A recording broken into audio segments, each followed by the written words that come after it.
Good afternoon and welcome to the FEMA Region 2 Individual and Community Preparedness webinar series.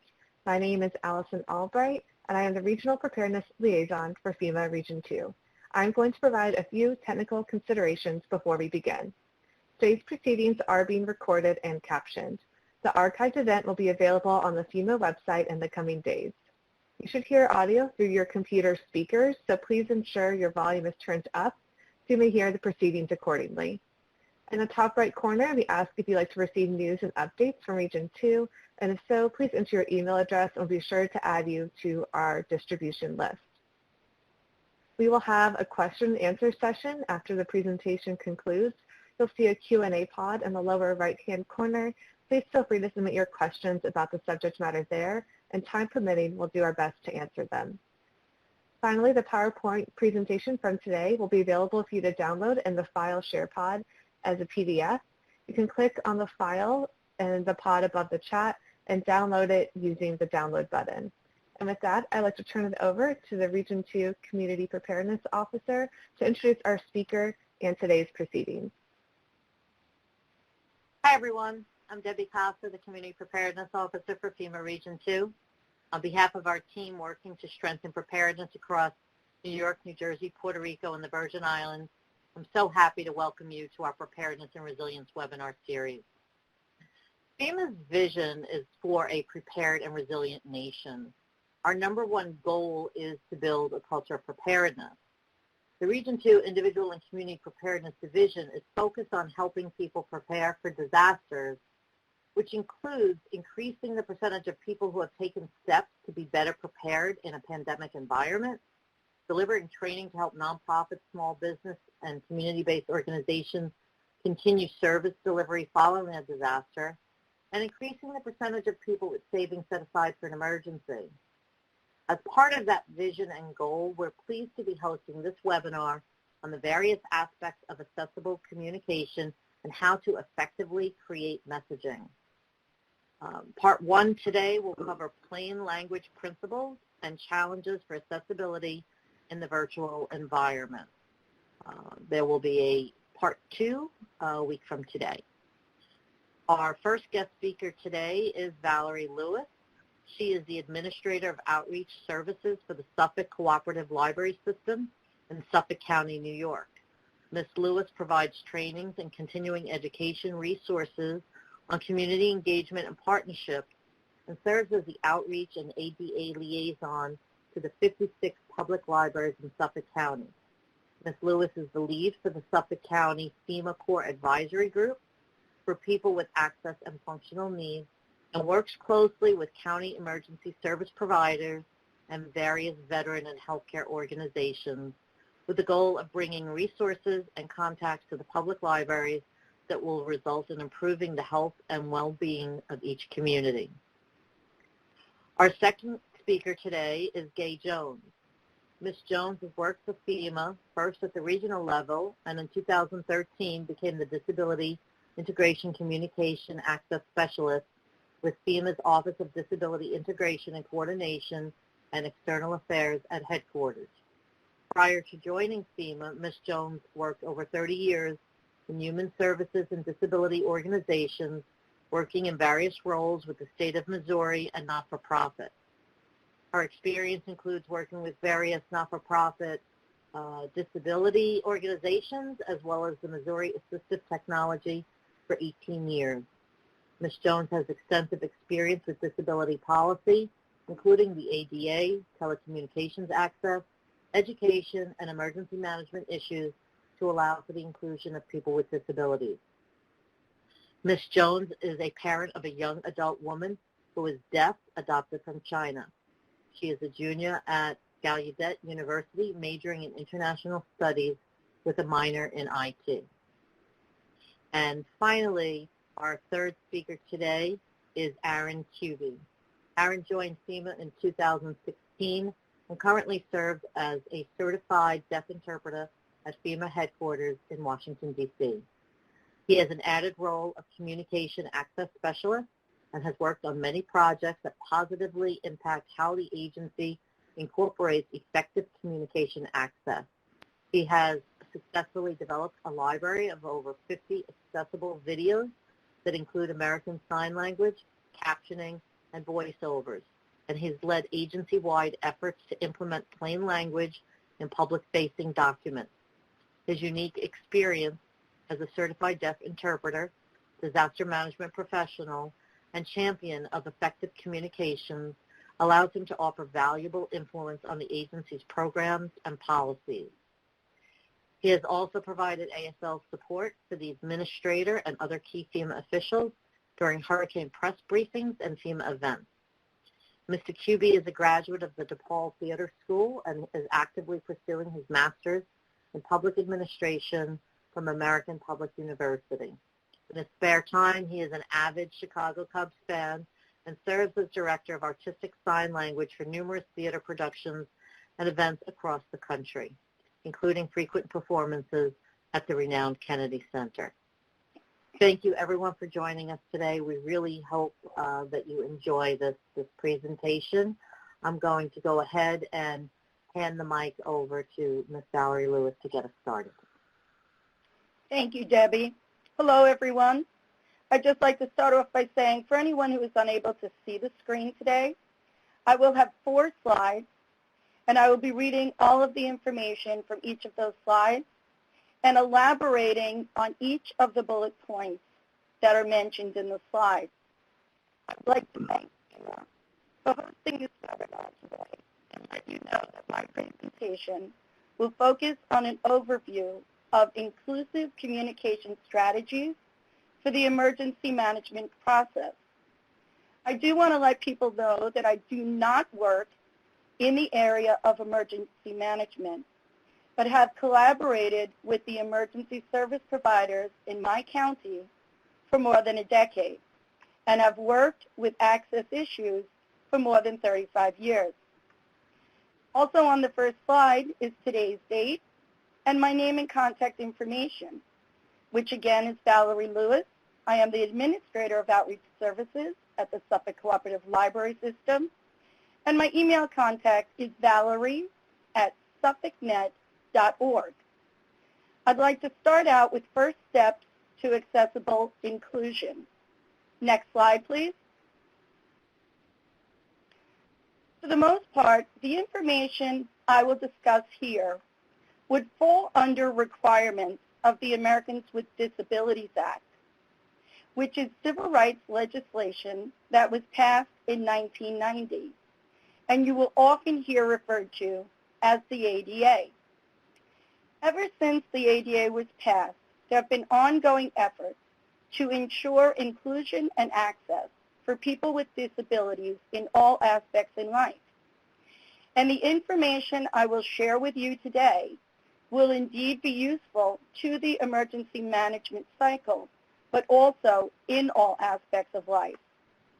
I would encourage you after today's presentations to think before you create.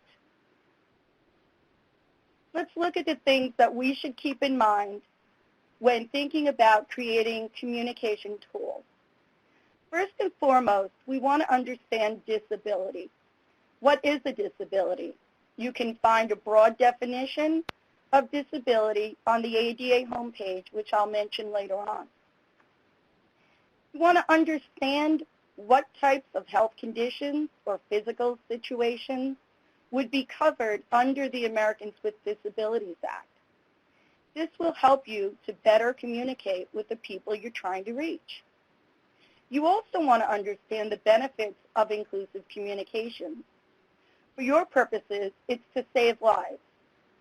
So if you understand what type of a disability a person may have and what tools they use to communicate, it will most certainly benefit your efforts to communicate with them. You also want to think about pre-COVID communications and post-COVID communications. Often before COVID, you may have shared preparedness and recovery resources at a community event, or you may have educated students at a school. Thinking about how we are going to communicate post-COVID, many of our resources are online or in virtual meetings. and may certainly not be accessible to many people with different types of disabilities. One of the first steps you're going to take in this effort is to budget for accessible and inclusive operations.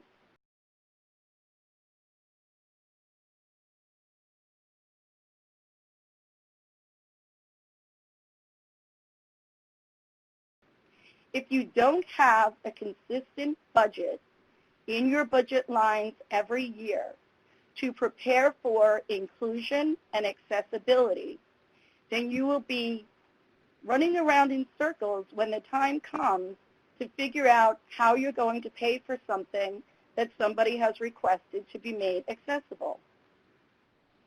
One of the first things you'll do after budgeting for accessibility is to provide disability awareness training for your staff and volunteers. It's important for people in every organization and agency to be on the same page from top to bottom, everyone who's there, so that people know what types of resources you have available to individuals who may need resources in alternative formats, and so that they know what types of accessible design and features you have within your organization. Another thing that disability awareness training will focus on is using appropriate or professional terminology. Many times when we hear the term using appropriate terminology, we think that it's something about being politically correct, when in fact it's being respectful and looking at people as an individual, not as a disability. We should not be referring to people by the apparatus or device that they use that makes their life more accessible, such as a wheelchair person or the white cane user or blind person or deaf person. We should be looking at the individual and not basing that individual on one characteristic of their life, which happens to be a disability. You're going to want to create all of your communication material in accessible formats. Think about what your organization offers out to the community. Do you have materials in large print, in audio, and in Braille? Do you have a mechanism in-house or partnering with another organization where you can create accessible materials if you do not have the resources to do them in-house? And think about if you create your communication materials in languages other than English, that you want to produce those languages, those materials in accessible formats as well. Because people who speak languages other than English also need materials in accessible formats. Create an accessible environment, both within your office space and when you're thinking about emergency shelters. You want counters and tabletops and furniture that is accessible and easy to use by a person with a disability. For example, if you have chairs, you want to have chairs that do not have arms, so that a person who may need to transfer from a wheelchair can easily do so without it being obstructed by the arms on the chair.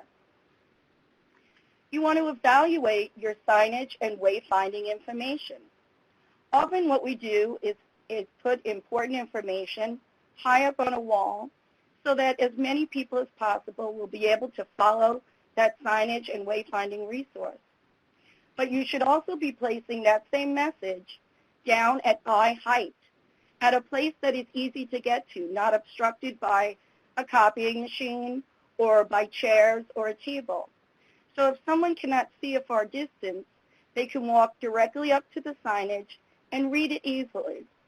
You also want your signage to be high contrast, bold lettering, and you don't want to use colors that won't be seen by people who may be colorblind.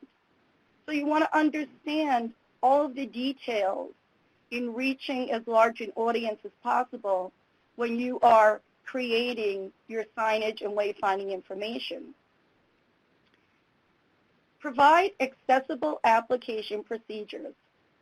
If someone is coming for employment at your organization, if someone is applying to be a volunteer, or if someone is trying to register for some of your emergency alert information, You want to make sure that all of those processes are fully accessible, whether they are in a print format or they are online.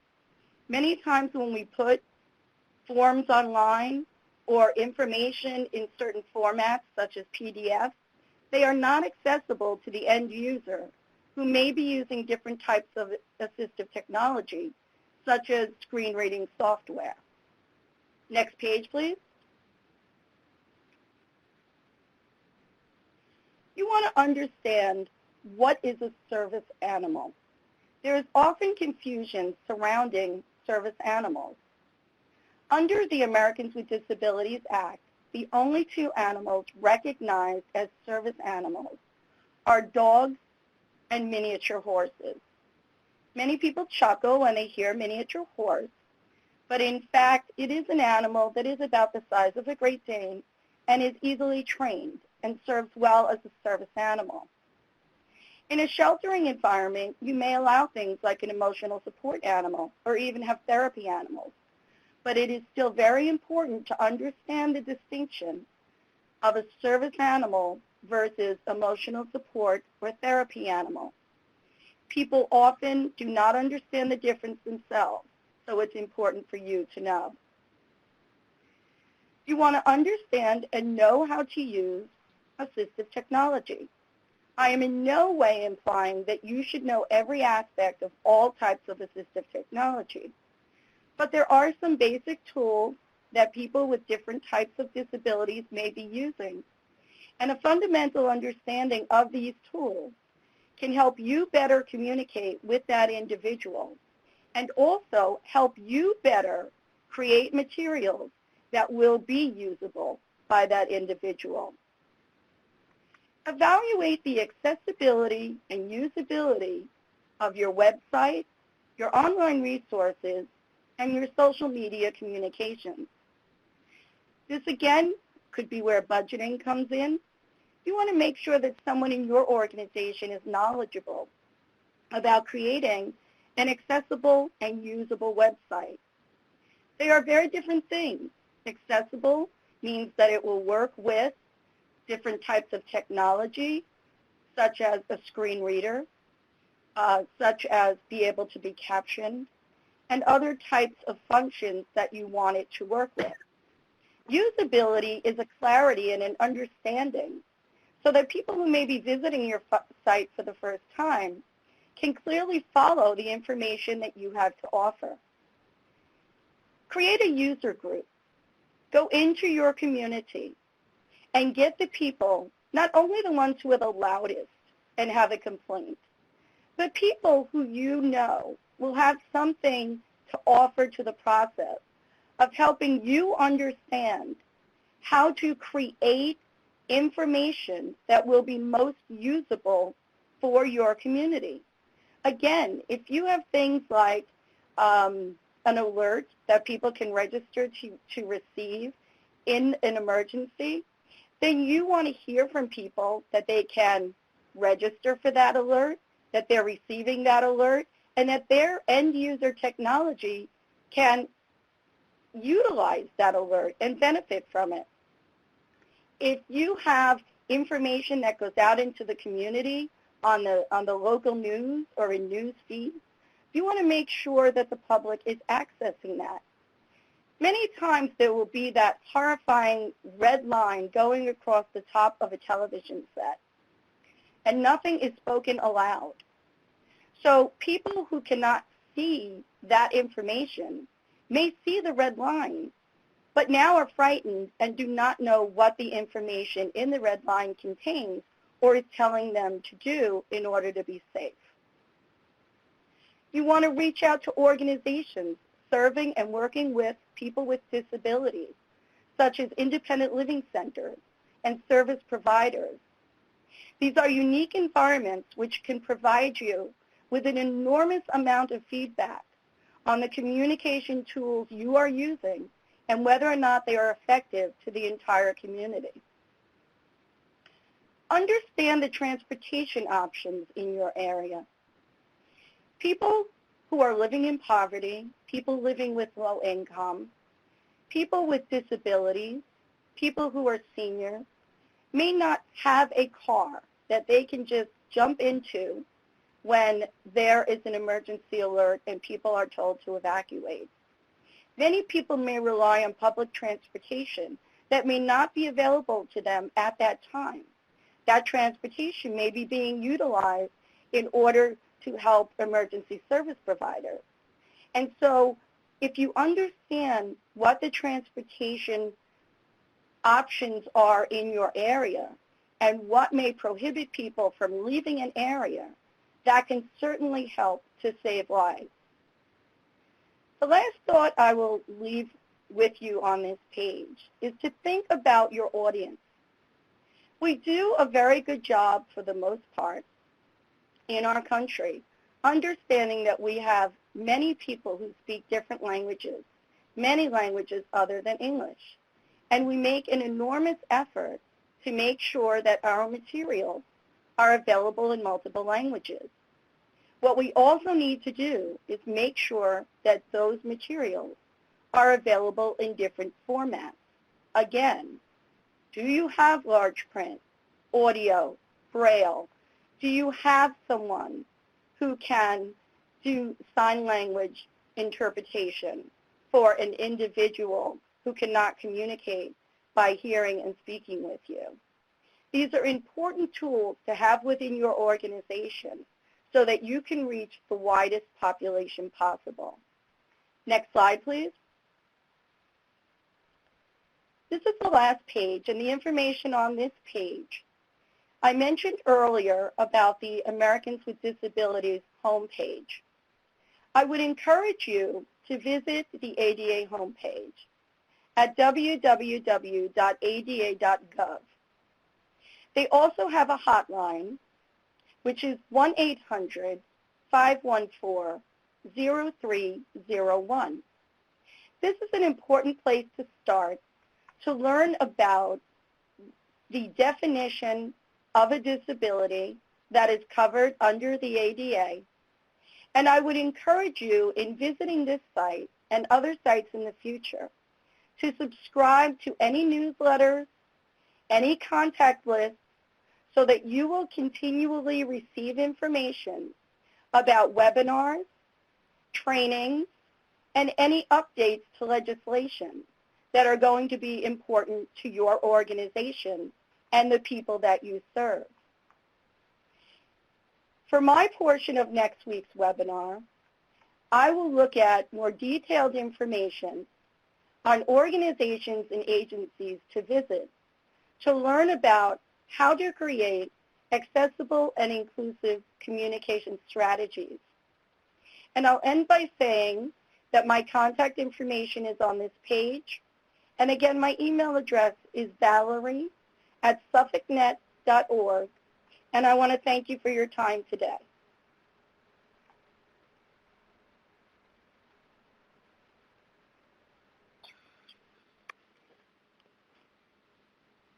Thank you, Valerie. Our next speaker is Gay.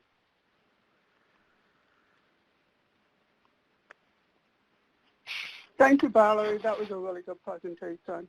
Thank you. Good afternoon. I hope everybody can hear me. But Aaron and I were asked to come on and talk about some specific things that we're working on with FEMA and emergency management. We are not going to define the legal requirements or any of the laws, because we work with a lot of different federal regulations and laws in what we do. What we hope to present is some practical best practices to provide communication access. And so with that, first of all, I want to define what effective communication access is.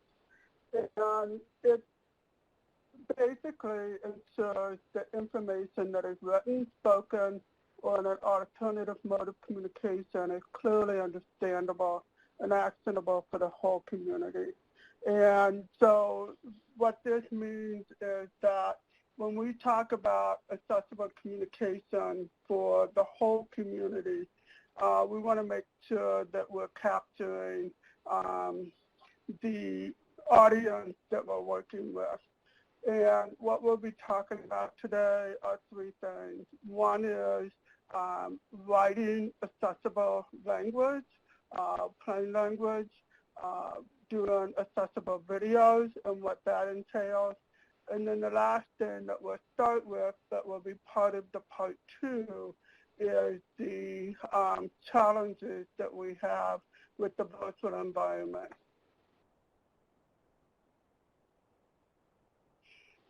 So when we talk about effective communication access, we're not just talking about the need for interpreters or the need for captioning, because those are kind of considered the bedrock of communication, but we really want to get people to understand that it's a lot more than that. And because we have a lot of people who have cognitive and intellectual disabilities, limited literacy, and also LEP or limited English proficiency, which Valerie talked about in terms of provision of foreign languages.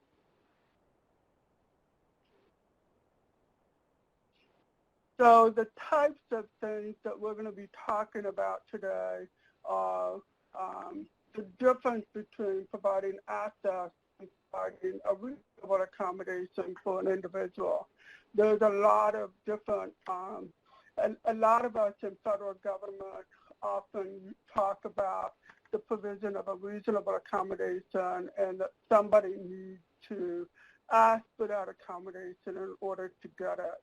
And we have shifted a lot of our mindset in what we do in providing access, meaning that if you're going to access one of our programs, that you will be able to go into that program and the access will already be there. And a lot of times what FEMA has done is provided phones and so forth, and that's not what we're talking about. We're actually talking about direct access for people, that they don't have to ask for an interpreter, that unless it's an individual, but if they were coming to a meeting, that access would be there, i.e. captioning. Adobe Connect does not provide good visual for providing an interpreter, and we'll talk more about that when we talk about some of the challenges that we have. The other thing is conceptual plain language. Alternative formats have already been talked about, and that's Braille, large print. And people still have a problem with understanding what their responsibilities are to providing alternative format and how to use the support services to get that. So Aaron will be talking about the two concepts with the conceptual plain language and the accessible messaging, and he'll go more into detail with that. What we try to do is the issues that are related to effective communication access is trying to develop standards to ensure effective communications across the agency. And aside from ASL interpreting or captioning, we also, as Valerie alluded to, we need to provide access to Section 504 and Section 508 of the Rehab Act of 1973. Those pieces are at the federal level, the ADA is at the state and local level.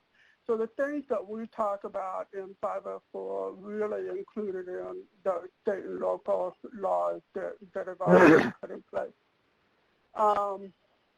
So what we're going to do is talk about some of those applications of how we provide 504 and 508 compliance. So at this point, I'm going to send it over to Aaron so that he can talk about some of the language pieces that he's working on and talk about accessible messaging. Aaron? Hi, good afternoon, everyone. I'm happy to be here with you today. As Dee mentioned, my focus is on plain language and accessible videos, and those are what I consider my babies. I'm very passionate about those concepts. So plain language is related to what we consider a literacy competency, and we need to remember that we as a government and officials tend to write at a 12th grade or above reading level. But if we really look into that and really consider who our everyday American audience is and the population, the average hearing American tends to read and write at a 5th to 7th grade reading level.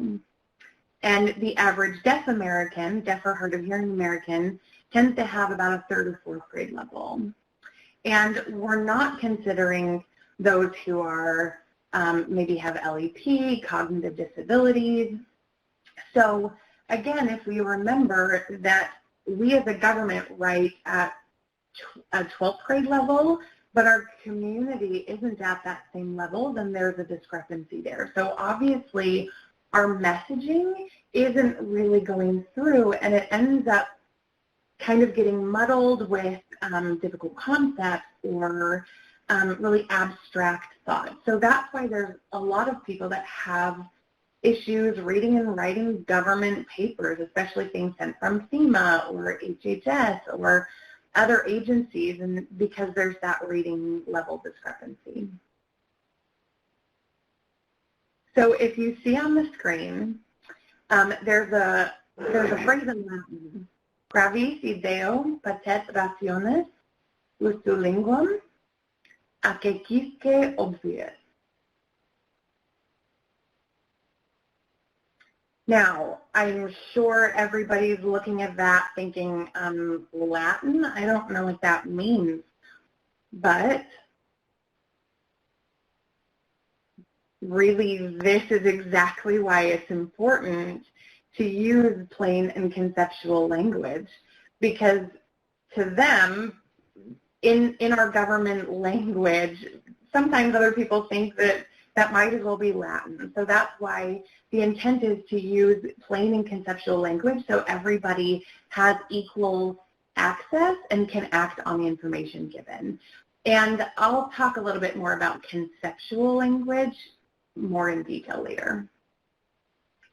So plain language means to simplify the language that's there using simple words so it's understandable instead of jargon or difficult words, remembering that just because you provide something in plain language doesn't mean it's something that everybody understands.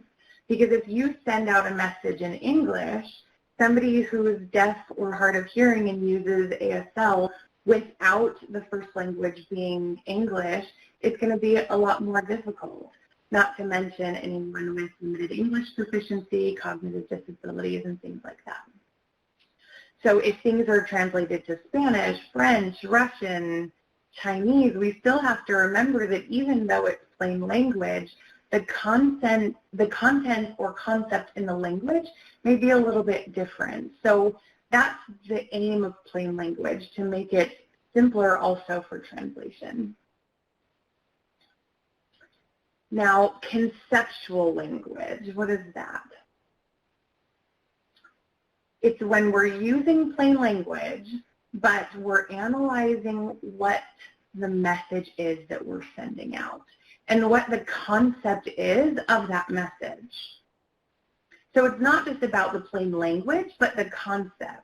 So understanding what the meaning of the message is in that plain language. Plain and conceptual language has to be very explicit. You can't be vague, you can't hint at things.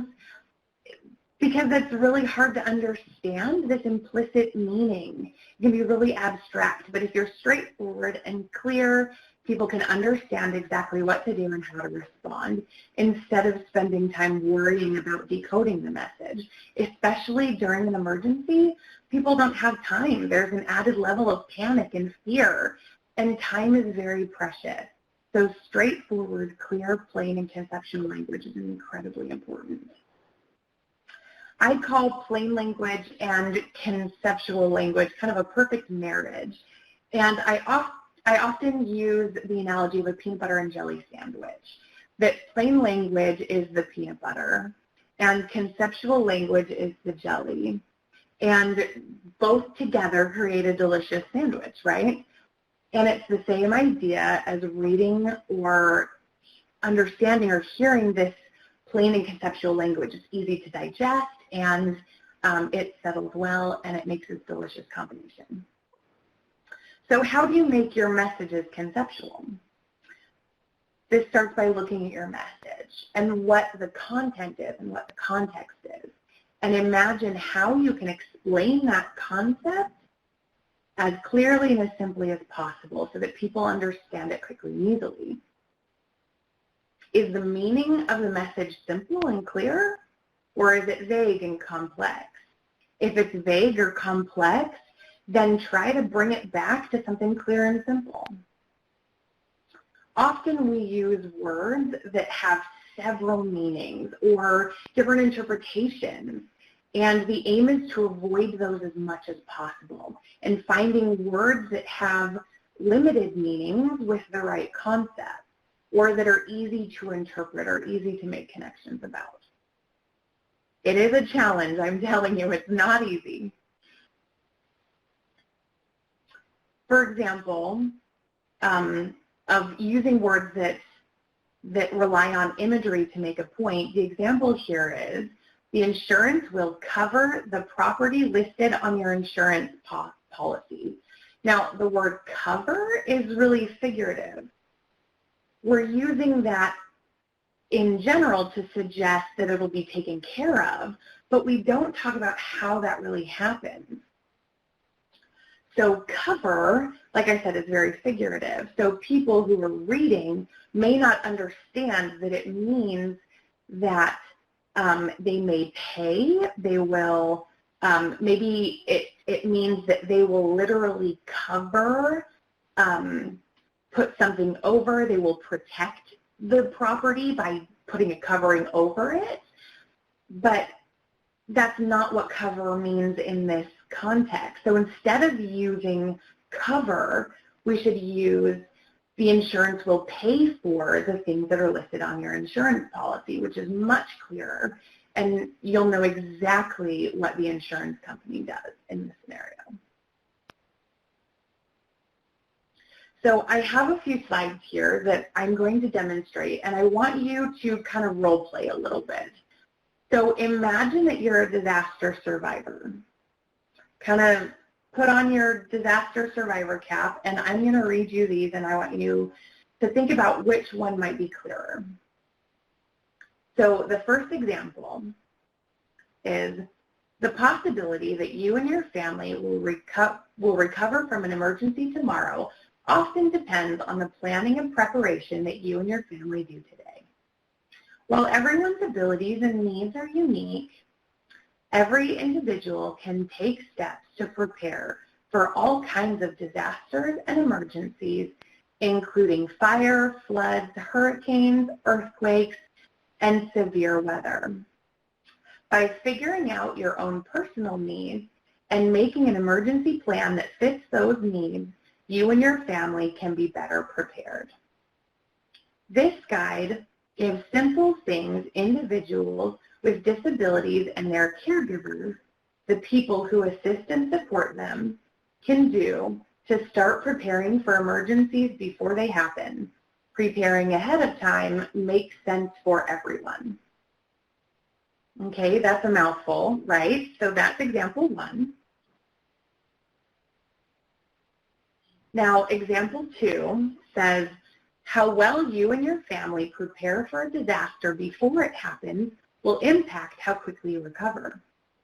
While you and your family have different skills and needs, oh, sorry, hang on, we skipped the slide. We need to go back. Okay, I don't know what happened there. I apologize. So let me start that part over. While you and your family have different skills and needs, everyone can take steps to prepare for all types of disasters and emergencies, including fires, floods, hurricanes, and earthquakes and severe weather. You and your family can be better prepared when you know what your needs are and how to make an emergency plan that fits those needs. This guide will give good tips for people with disabilities and those who help them how to best prepare for a disaster or an emergency before they happen. Preparing ahead of time makes sense for everyone.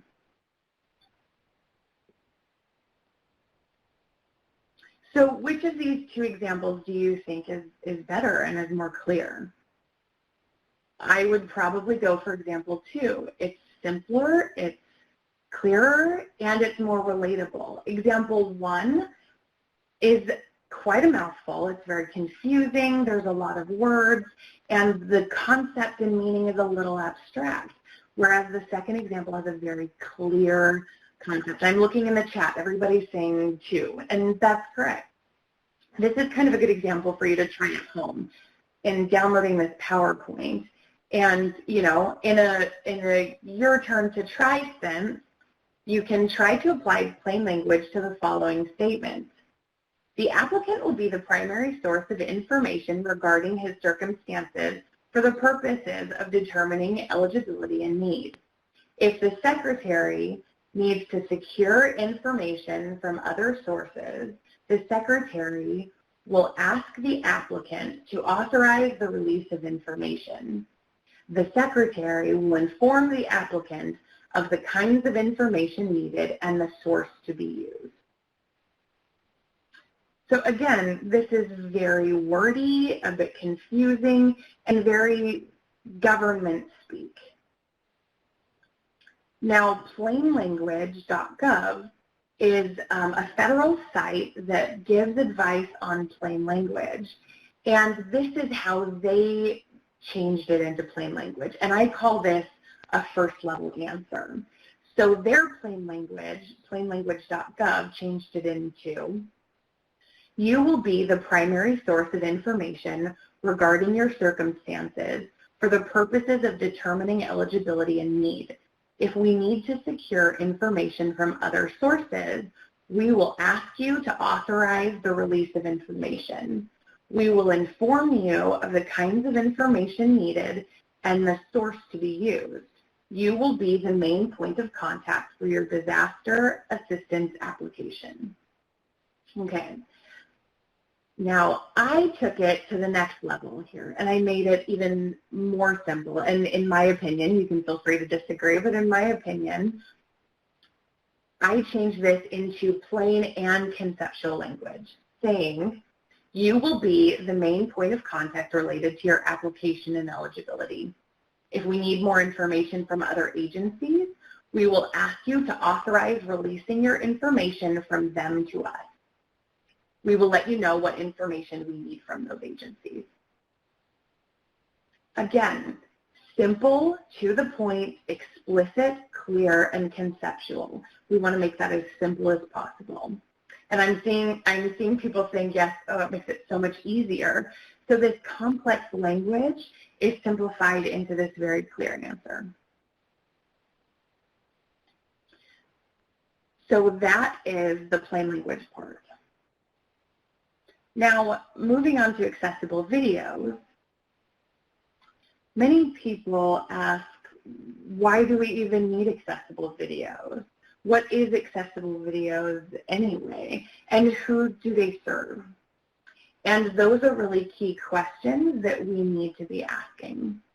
Some other important questions are, what is our message for them? And what is the reason we're sending that out?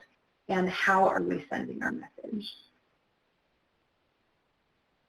So you want to make an accessible video.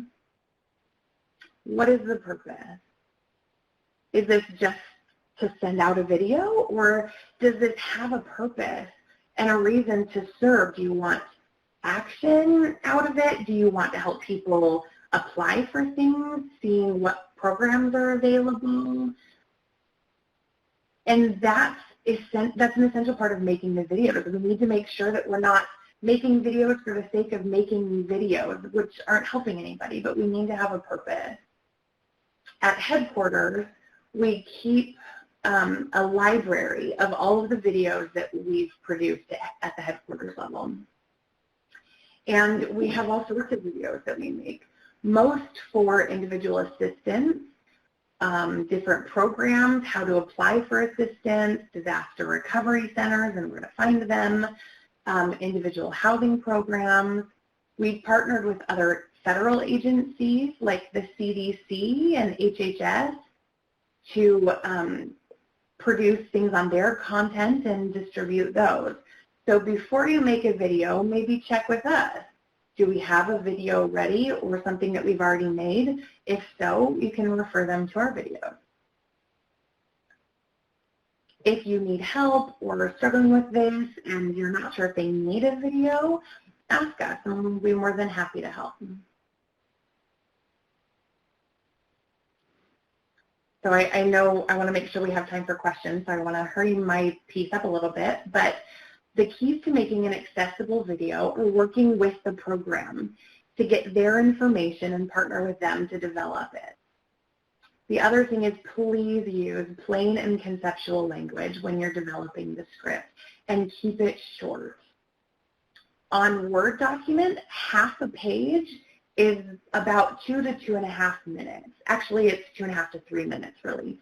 And that's the goal that we want. Any longer, with a longer video, it tends to distract people who may have a limited attention span for it. Also include a certified deaf interpreter like myself or an ASL interpreter. Or using a CDI and an ASL interpreter to make sure that the video is accessible for people who are hard of hearing or with limited hearing. Make sure there's caption, and make sure you have a spokesperson from the program who can narrate that as well. So when you're developing a script with the program, make sure that you're using their information, but pick out the key and essential points that the audience needs to know. You don't need to include too many details. Just give point by point and refer them to the program websites or phone numbers. Keep it as simple as you can and as clear as you can. Now, after the video, work with your social media team to distribute that, maybe on your Facebook page, your Instagram page, Twitter. You can send it on your website, and always share it with your stakeholders because they can distribute the video further. And make sure that you're including that in your conversations with FEMA so we can add that onto our page as well. Now, I'm going to turn the time back over to Gay to wrap up, and then we'll go to questions. So thank you for listening. And Gay? Thank you, John. That was really a good presentation. The last thing that we're going to talk about today will really be the focus of our second session next week. And over the last 6 months, we have been put into a virtual world that isn't always accessible for people with disabilities. And, you know, we talk about what is required in terms of interpreters and captioning in person. These are also going to be required virtually for meetings and for working with the public. And so we need to keep on track and keep up to date on a lot of the accessibility within these platforms. We've been working on that at headquarters. We have met a lot of those challenges, and it's going really important for people to understand what is going to make a virtual platform meeting accessible for people. And a lot of times you'll see that some of them have automated captioning, and we're finding that those aren't so great. They don't really keep up, they scramble. And so in the next section, we're going to go into a lot of detail about the virtual world, the issues around establishing meetings for the public and for people that you're communicating with, and give you some resources on where you can look and the questions you need to be asking if you are considering using a platform for your agency. So we will do that next week. It'll be next week. But think about the virtual reality, and the things that we provide in person are the same things that you're going to need to provide virtually. So with that, we have about 4 minutes left, and I think we can take some questions. Thanks, Gay. We actually have almost 10 minutes for questions and closing. I'm going to present the questions, and I would ask the speakers to determine who would be the best person to answer the question. So the first question we have is if you could provide tips for individuals who have dyslexia.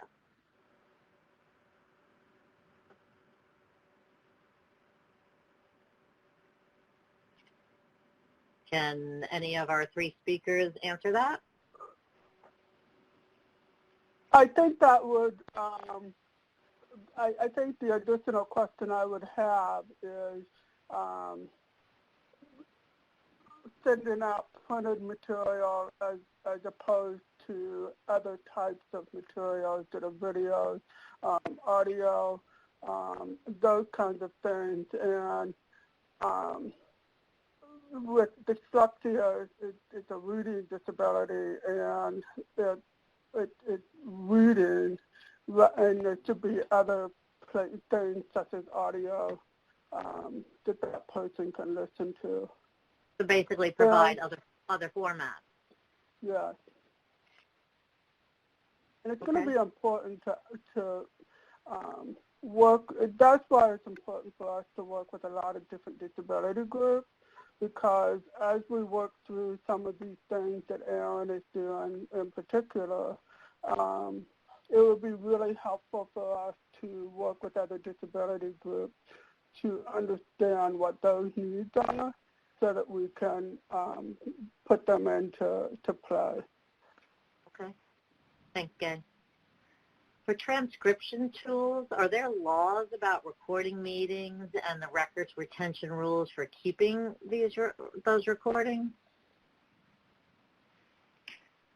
Those laws would apply more to the organization. If we're talking about accessibility, we're talking about that information does need to be accessible, and that could be in a variety of ways. But the laws that would apply to retention of that information would more likely apply to the organization or the agency that is having a meeting or providing information. Thank you, Valerie. Is there a certification process for ASL? How do we know that a signer is proficient? I.e., they're providing an example that a South African leader was talking and the signer was not accredited and was just kind of making up some gestures. How do signers show or prove that they are proficient, including like in medical or technical terms? Hi, this is Erin, and I can take that question. Yes, there is a certification process. So there's hearing interpreters and deaf interpreters, and they both have to take the test through RID. That's the Registry for Interpreters of the Deaf. And there's a testing board and the certification is RID. So there are also interpreter training programs all over the country. Interpreters aren't necessarily required to go through this ITP, but they are all responsible for getting certified, and it's quite a rigorous process. There's a written test, there's situation awareness, and as well as laws, but then they also have to take a performance test where that's recorded, and people will kind of look that over, and it will be judged by the board to make sure that they're doing it appropriately. And you know, that South African interpreter is kind of ruining things for us, but if you saw on the TV, especially with COVID recently, there's a lot of interpreters who are next to governors or other high-level officials who are giving information, and I really applaud the work that they do. Okay. Thanks, Erin. Considering the most recent modality of education, remote and virtual work, in what way do you understand that the availability of accessible and inclusive material for blind students and employees has been considered? This also represents an effective communication barrier. This is Valerie, and I would say that in fairness to all of these resources having had to transition in such an immediate way, that many people who are blind or visually impaired are being left out of the virtual education process, but being left out of a lot of virtual experiences. And when we talk about captioning for different programming, we also want to make sure that we have descriptive narration that explains visually what is happening in an environment. And we also want to really think about the training process of disability awareness so that we make people understand that there is a large number of people being unintentionally left out of the education process, the employment process, the staff meetings, and all of the different experiences that now have to be virtual. And I think that there are many tools that do exist, but we do need to educate people now. And as Gay mentioned early on in her presentation, all of the laws that existed before still exist in terms of access for people with disabilities. And so it is our responsibility to look for those tools, contact different organizations, do a Google search, and find the tools that are going to make our virtual meetings fully accessible to everyone. And I would also add that, this same experience of having certain types of disabilities is leaving people out of the telehealth experience as well. And that's an important component of things that we need to think about when we are looking for different ways to communicate with the people we serve. Thank you, Valerie. This is Gay. I just want to add something to that, and I fully agree with what Valerie is saying. And we're working with a lot of federal agencies that are looking at these same issues.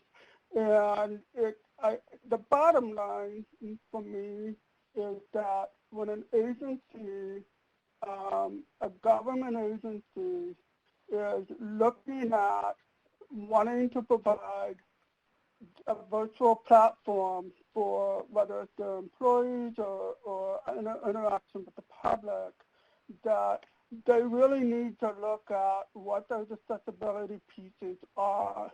And we'll go more into that in the second session, because this is really what the second session is going to be about. Really talking about some of those challenges. We don't have all the answers at this point because it's so new. But as somebody who's been involved with assistive technology for 5 years, When I first started working in assistive technology in the early 90s, there wasn't a lot of technology out there. And the explosion of technology is just mind-boggling at this point. We're going to see a lot of software and apps developed, and we need to ensure that these systems are able to provide and accept some of the accessibility pieces that need to happen. And that's on the telehealth side as well as just the general public. Thank you, Gay. Unfortunately, I think we're out of time. We just seem to have lost our captioner. I know that there were some additional questions. You can certainly send an email to the FEMA Region 2 Prepares email address, and we can get them to the right person, or all three of our speakers today have shared their emails. I'm sure they wouldn't mind if you were to reach out to them with the additional questions. Allison put a brief poll on the screen if our attendees wouldn't mind just taking a couple of minutes. They're 4 very basic, simple questions, but it helps us to gauge, you know, how useful the content was and whether or not you're interested in seeing future webinars on the same topic. If you would just take a minute to go through them. I want to thank our speakers so much for sharing all of their knowledge today. I see that that there's a lot more information we can get into, so I'm very happy that we will be hosting part 2 next Thursday. We do have several other webinars coming up on back-to-school safety, on pet preparedness. There is, Allison, if you can move those, I was going to say there's a link that you can view all our upcoming webinars. In September, we're hosting a Lunch and Learn series where every Tuesday for 30 minutes, someone from FEMA will talk about either response, recovery, preparedness, fireman's grants, and mitigation steps for homeowners. But the next slide has a link to all of our upcoming webinars, as well as a link to all of the webinars